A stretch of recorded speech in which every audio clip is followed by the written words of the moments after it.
My upbringing was typical of that of a middle-class family residing in Chicago's suburbs. My dad, Tom, retired after 30 years of service, and my mom, Sarah, is still on staff at Lincoln Elementary as a secretary. They did all they could for me, but we were never rich. Before I changed my name to Emma Reynolds, I was Emma Mitchell. I was employed by the mid-sized accounting company Anderson and Partners after completing my bachelor's degree in accounting. I assumed that would be my life. Get up, go to work, come home, repeat. The pay was good, and the work was consistent. Then there was that October Tuesday when it rained, and I ran into Marcus outside of Starbucks. He had an important meeting to attend. While I was in a mad dash to grab my coffee before work, I wanted to die there as my coffee spilt all over his very costly clothes. I began to apologize as I wiped his jacket with napkins. "I'll pay for the dry cleaning, I swear." Rather than becoming furious, he chuckled. "It's not important. However, you may compensate me by joining me for dinner this evening." After that meal, more and more came to pass. When compared to my previous dates, Marcus was completely unique. He was born to business magnates James and Victoria Reynolds. Their company, Reynolds Industries, was a major player in the Midwest manufacturing sector. On the other hand, he never put me in my place. My real family, as he put it, was something he adored. When he brought me to see his parents at their Lake Forest estate, everything changed. The way Victoria Reynolds examined me as if I were a foreign object attached to her shoe is an image I will never forget. She proclaimed, "So, Tasha," while twirling her wine glass, "Marcus tells us you're an accountant." "Yes, I am," I responded, my voice quivering just a little. "How?" "Practical," she remarked, her smile delicate and almost non-existent. "And your parents?" "My mom is a school secretary and my dad is a retired police officer." She thought I was implying they were criminals when I told her that. Throughout dinner, James Reynolds ignored me in favor of talking to Marcus about his job. I wholeheartedly accepted Marcus's proposal 3 months later. Silently congratulating us, his parents showed up at our wedding. Over time, I hoped to win them over. Love, I believed, would suffice. Marcus graciously offered me his penthouse in the heart of Chicago after our honeymoon on Bali, with windows that extended from floor to ceiling and looked out over Lake Michigan. The space was larger than my parents' whole house. It seemed as if I were in a surreal dream. Our marriage lasted 2 months before I found out I was expecting. I told Marcus, and he was so happy that he spun me around our enormous living room. Upon hearing the news, even James and Victoria appeared to soften a bit. However, Victoria couldn't help but comment, "Well, at least the child will have good breeding on one side." We welcomed our kid into this world on a chilly December morning. Marcus was certain that he'd be named James Jr. like his dad. Holding him made everything else fade into the background. Neither the persistent nitpicking by Victoria nor the rumors circulated at the after-hours parties hosted by Reynolds Industries regarding the accountant who married the boss's son. We thought JJ was great. It was a good first 2 years. Coming home early to play with JJ, reading him bedtime tales, and taking us both to the park on weekends, Marcus took to parenthood like a fish out of water. As I took care of JJ at our home, I worked part-time as an accountant while he thrived as financial director at Reynolds Industries.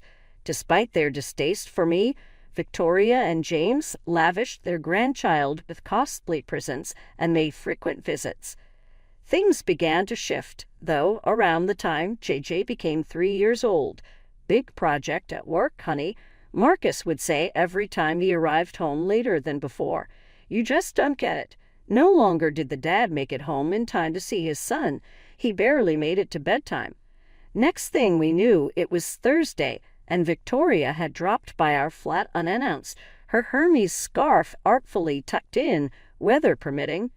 She walked right in without waiting for an invitation and asked, "Would you care to explain why you weren't at the company's annual gala last night?" Bewildered, I gazed at her. "What gala?" Stop acting foolish, Tasha. Celebration of Reynolds Industries' Golden Jubilee. You weren't there, but every other executive and their wife were. I felt sick to my stomach. I didn't know about any gala. Veins narrowed in Victoria's eyes. According to Marcus, you were sick. Do you mean to say that my son lied to me? I sat in the living room in the dark all night long, waiting for Marcus to return home at 11:30. As he entered, he untied his tie and halted abruptly upon spotting me. "Why didn't you tell me about the gala?" Quietly, I inquired. God bless that I had preserved all that proof. When my attorney presented the emails exchanged between Marcus and Sophia, exposing his affair and the vile messages he had directed at me, the judge's expression shifted completely.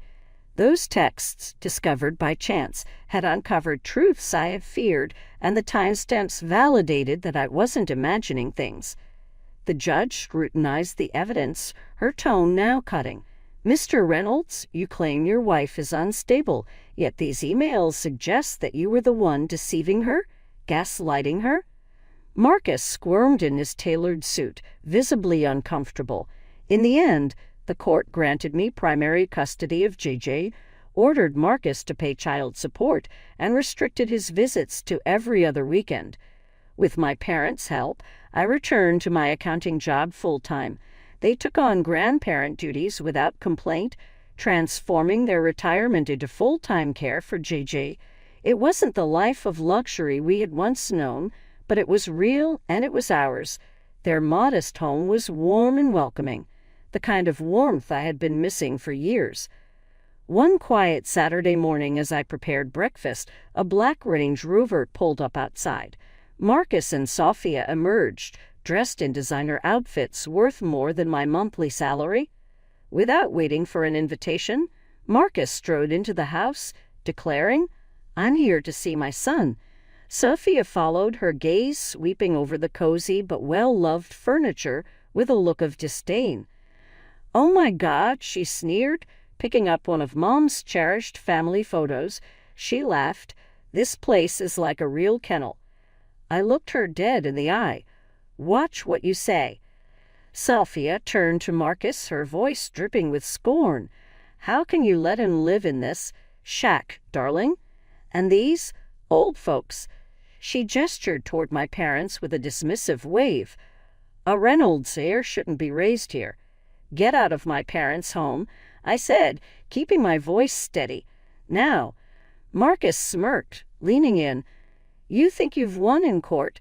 Just wait." "Let's go, darling," Sophia whispered, brushing past me. "This place probably has fleas." Stood there, seething as they drove off. The harassment had gone on long enough. I was ready to do something about it. Later that evening, as I sat at the kitchen table with a cold cup of coffee, Dad joined me. "You can't always play defense, sweetheart," he said, his eyes serious. "Remember Mike Sullivan from my police days? He's a private investigator now, and he's thorough, a real expert at uncovering details." I thought about Sophia's taunts, her emails, and the constant barrage of insults. Maybe this was my chance to finally take a stand. A few days later, I met with Mike Sullivan. He was just as I remembered, rugged but sharp, with a sympathetic look in his eyes. Over the following weeks, Mike uncovered things I never would have imagined.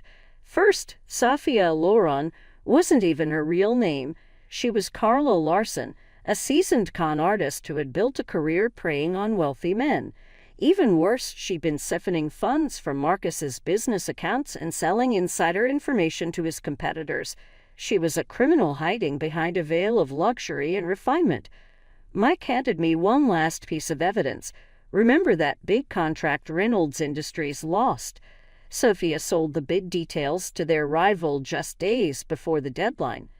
With all this information, I decided to hold my cards, waiting for the perfect moment. On Wednesday, Marcus's mother, Victoria, called. "James's 60th birthday is Saturday," she said icily. "JJ owes it to his grandfather to be there, and since he's too young to come alone, you'll need to bring him." She paused, then added, "Just remember you're there as JJ's escort. Don't embarrass yourself." James Reynolds' birthday celebration was as grand as expected, the mansion adorned with crystal chandeliers and gold trimmings. As JJ and I walked in, all eyes were on us, assessing, judging, but I held my head high, clutching the evidence in my bag like a secret weapon, waiting for just the right time to play my hand. Victoria approached with a forced smile. "Oh, you actually came?" she said. "JJ dear, come give grandmother a kiss." "Take a seat, darling," he remarked as he sat down across from me. "You can't always rely on a strong defense. Keep Mike Sullivan in mind." Along with me, he was a police officer. Now he's a private investigator, and he's a tremendous stickler for detail who can go undercover with ease. All those terrible letters that Sophia kept sending me, her condescending remarks about my parents, and her haughty face lingered in my mind. "Look at this pitiful pretender." That was her comment on my LinkedIn profile photo earlier that day. "I'm so broke that I can't even buy presentable clothing." Marcus was just as bad. "You remind me of why I upgraded every time I see you in that dump. When I pick up JJ," he wrote in his most recent email, "have fun being a miser with your police father. Would you happen to have Mike's rate, Dad?" I turned to him. Mike Sullivan, a rough guy with kind eyes who had known me since I was a youngster, and I sat down in a modest downtown office 2 days later. Weeks went by. While attempting to tune out Marcus and Sophia's relentless barrage of harassment, I concentrated on my job and JJ. Next, Mike gave a call. "You should visit my workplace," he stated. "Seeing this in person is something you absolutely must do." I was given a large file by him. His first point was that Sophia Loren wasn't actually her given name. She's passing herself off as her sister. Carla Larson is her given name. The more I studied the file, the more trembling my hand became. Sophia worked as an escort before joining Reynolds Industries, a profession in which she would frequently visit wealthy men and live off their money until either they were sick of her or they found out about her small-time scams. She would go by different aliases in different places, vanishing every time things were about to get heated. Reynolds Industries was where her actions were far more detrimental. "Check out these bank transfers," Mike said. "She's been siphoning money from company accounts, small amounts that wouldn't raise red flags. And these emails," he said, displaying screenshots. "She's been selling company information to your in-laws' biggest competitors, product launches, merger plans, everything." With my thoughts racing, I reclined. My husband and the entire Reynolds empire were swindled by the flawless, refined Sophia Loren, who is actually a scam artist. As Mike retrieved yet another folder, he remarked, "There's one more thing. Have you heard about the major contract that Reynolds Industries lost last month? The one that drained their bank accounts. Just 3 days before the deadline, Sophia sold their competitor the bid information. I painstakingly collected all the evidence, producing numerous copies, yet I did nothing. At this time, no, because I learned something new. Timing is crucial. That Sophia didn't. Wednesday morning was when Victoria called. Like before, her voice remained frigid. She casually mentioned, as if she were making an appointment for a root canal, that James' 60th birthday celebration is this coming Saturday. Even though we'd rather have no outside guests, JJ owes it to his grandpa to celebrate his birthday with him, and because he is too little to travel alone, she allowed the phrase to dangle. "The invitation is solely for you to serve as JJ's escort, so keep that in mind," she emphasized. "Keep your distance so as not to cause anyone any embarrassment.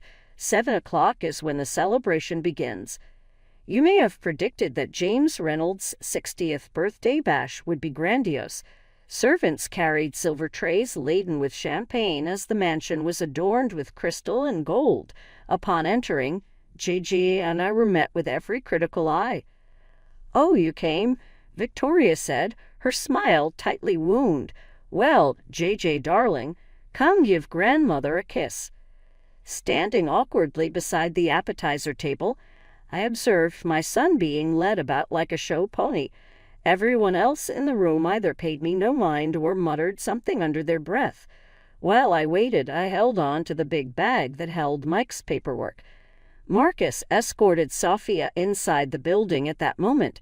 With dangling diamonds, she had a crimson Valentino gown that was likely more expensive than my automobile. It was Marcus who proclaimed, "Everyone," as he clinked his glass. "I have an announcement to make." He drew Sophia in closer. "My future bride, Sophia Loren, is someone I'd like you to meet. Next spring, she will formally become a part of the Reynolds family." Victoria hurried over to give her a bear hug. At last, an honorable Reynolds woman. James sent me a look and added, "Unlike some people, I come from a good family and was educated at Harvard." Sophia turned into a mop when they stared at her. "I just feel so blessed to be joining such an esteemed family, and I promise to be the kind of wife Marcus truly deserves." I sensed it coming. I steadied my hands and rose to my feet, retrieving the file. "Speaking of what people deserve," I exclaimed, "I have a few things to share about the future Mrs. Reynolds." "Tasha, I don't want you to cause a fuss," Marcus said. "The first document was the one I retrieved. Tell me, Sophia, or should I say Carla Larson, how's your sister feeling about you stealing her identity?" A shade of pink disappeared from Sophia's cheeks. "What is she talking about?" Victoria was demanding. She said, "She has been using her sister's identity, didn't she? Sophia Loren, in real life, is a Minnesota school teacher. Carla Larson, a former escort and comm artist," I said, pointing to her. "She's lying." Despite Sophia's screams, I had already begun gathering documentation, including images, bank accounts, and police reports. "My favorite is this one," I said as I produced additional paperwork. Documents demonstrating her theft from Reynolds Industries are found in the bank records. Consider these emails as evidence that she has been secretly selling your business information to companies like Wagner Manufacturing and Collins Corp for months. The papers were seized from my hands by James Reynolds. The Wagner agreement, merger with Collins. Who was it? You. Sophia fumbled for words as she retreated from Marcus's imposing countenance. "I can explain," she finally announced. "The real Carla Larson has quite the story," I remarked, relishing in every moment. "An assortment of 7 cities, 7 affluent persons, and 7 schemes. Evidently, Reynolds Industries was supposed to rank 8th. All sound had vanished from the room. As Marcus became more perplexed, Victoria more horrified, and James more enraged, I observed their expressions shift as they reviewed the evidence. Then there was Sophia, her flawless facade crumbling as her illusion collapsed. In the blink of an eye, the once polished birthday bash descended into mayhem. As he perused the proof, James Reynolds's face had taken on a disturbing purple hue. He yelled out, "Get out," to Sophia, who was still fumbling for an explanation. "Get out of my house before I have you arrested right here." She reached out for his arm and tried to say, "James, my darling, this is completely false. Everything may be explained by me." "Explain." He threw the papers at her. "Tell me how you ended up costing us the Wagner contract. That deal was worth $20 million. Collins, on the other hand, they were our main rival, and you've been helping them out tremendously." A look of pure hatred crossed Victoria's face as she glanced up from her quiet perusal of the escort service data. She snarled, "You common prostitute," out loud. "You thought you could con your way into our family?" With her high shoes clicking on the marble floor, Sophia retreated towards the door. "Marcus, baby, tell them." Gazing at the old images of Sophia, or Carla, with other rich men made Marcus look like he might be sick. With an eerily still voice, James threatened to contact the police if the intruder did not vacate his property within 30 seconds. "And believe me when I say that you will be seeing many of our solicitors regardless." James looked to his son after Sophia had escaped. Everyone was watching as the partygoers pretended to be engrossed in their champagne. "You brought this woman into our company," James remarked, "entrusted her with sensitive data.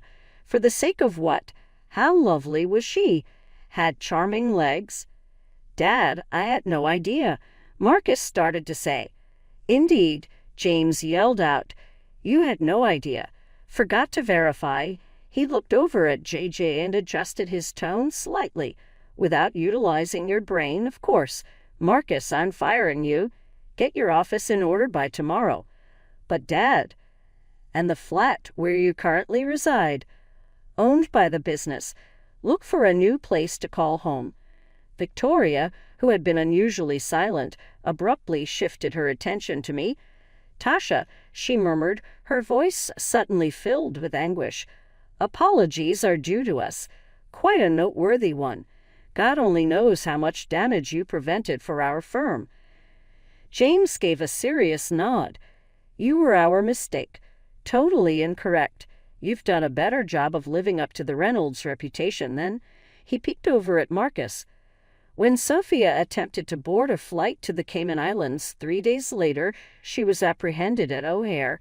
It was a mountain of evidence, both what I had collected and what the solicitors for Reynolds Industries discovered after they began digging.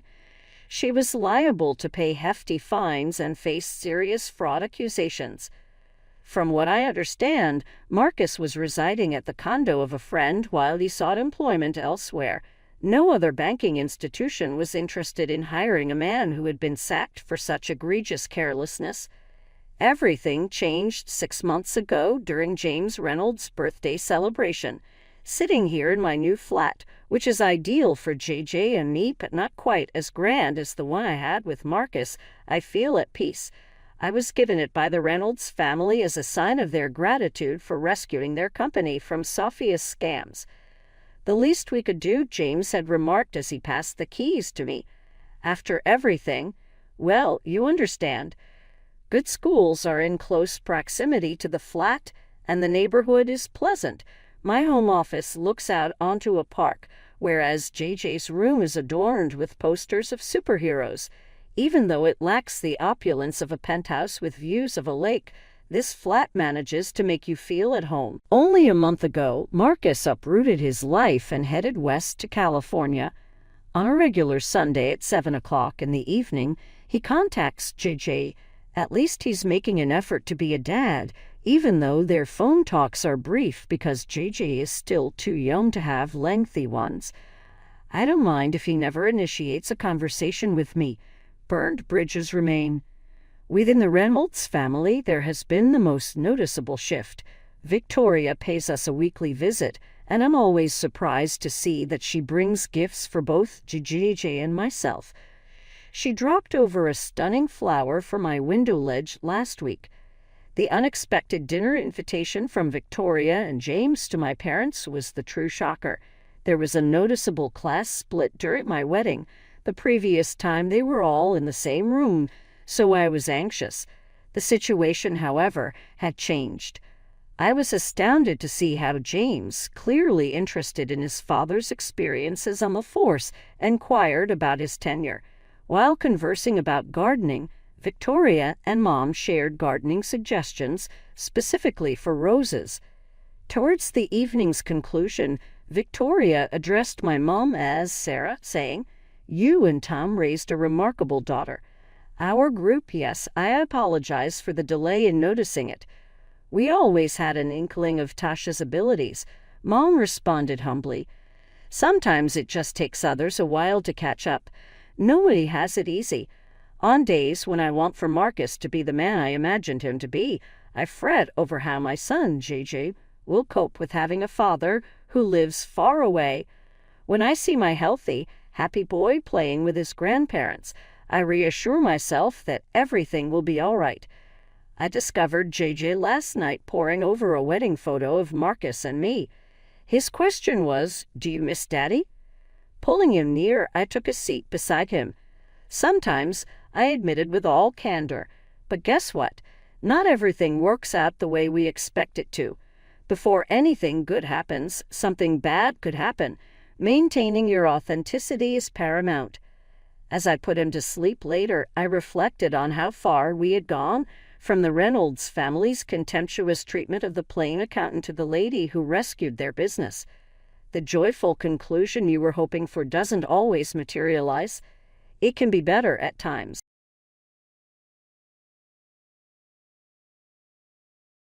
Hi everyone, I'm Patricia. At 32, I built a thriving practice helping people transform their lives through nutrition, but nothing compared to the joy I felt on my wedding day 5 years ago. It was during the reception when James's grandmother, Barbara, pulled me aside. "Come here, sweetheart," she said, her eyes twinkling as she slipped off her vintage diamond ring. "This ring has been worn by the strongest women in our family for 3 generations. Now, it's your turn."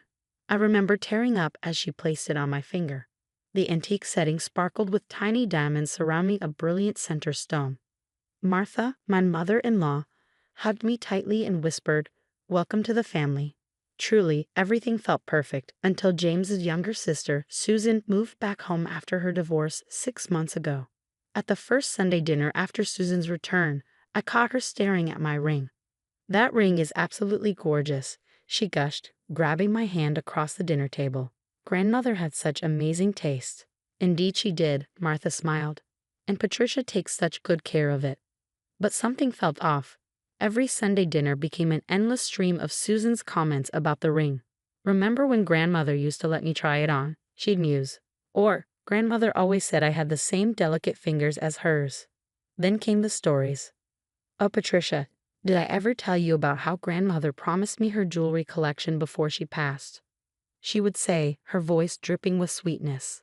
She had such a special bond with her only granddaughter. Last Sunday, I was helping Martha in the kitchen when I glimpsed Susan through the doorway. She was holding my hand up to the light, supposedly admiring the ring again. But I noticed her phone in her other hand, snapping photos. Later, Martha commented with concern. "She's been asking a lot about the ring lately, claims she's just feeling nostalgic after the divorce." "I've noticed," I replied, twisting the ring nervously on my finger. "Something doesn't feel right." James dismissed my worries. "Babe, she's just going through a rough time. You know how sentimental she gets about family stuff." But I couldn't shake the uneasy feeling, the way Susan's eyes followed my every movement, the way she managed to bring up the ring in every conversation, the secret photos. It all felt calculated, like she was planning something. I just never imagined how far she'd go to get what she wanted. It all came to a head during what was supposed to be a typical Thursday evening family dinner at my in-laws. Susan cleared her throat, tapping her wine glass with a spoon. My stomach dropped at the sight of that familiar, manipulative smile. "Everyone, I have something important to share," she announced, pulling out her iPad. "I found this video while going through old memories." The grainy footage showed grandmother Barbara in her hospital bed. My heart raced as I recognized her final days. The video had clearly been edited. The jump cuts were obvious, but Susan's masterful manipulation had everyone entranced. "My dearest Susan," Barbara's weak voice crackled through the speakers, "I want you to have." Jump cut, "My ring." Jump cut, "It belongs to you." Martha gasped, her fork clattering against her plate. "Oh my, I had no idea Mother made such a promise." "That video is edited," I protested, my hands shaking. "This isn't what happened." "Are you calling my sister a liar?" James snapped, making me flinch. I had never heard that tone from him before. "James, honey, please." Susan dabbed at her eyes with a napkin. "I didn't want to do this publicly, but I've been having such a hard time since my divorce. Seeing that ring on someone else's hand when grandmother explicitly wanted me to have it. It's just too painful." Martha reached across the table, patting Susan's hand. "Patricia, dear, perhaps you should do the right thing. Family harmony is so important." "It's just temporary," James added softly, not meeting my eyes. "Until we figure this out." Before I could respond, the doorbell rang, making everyone jump.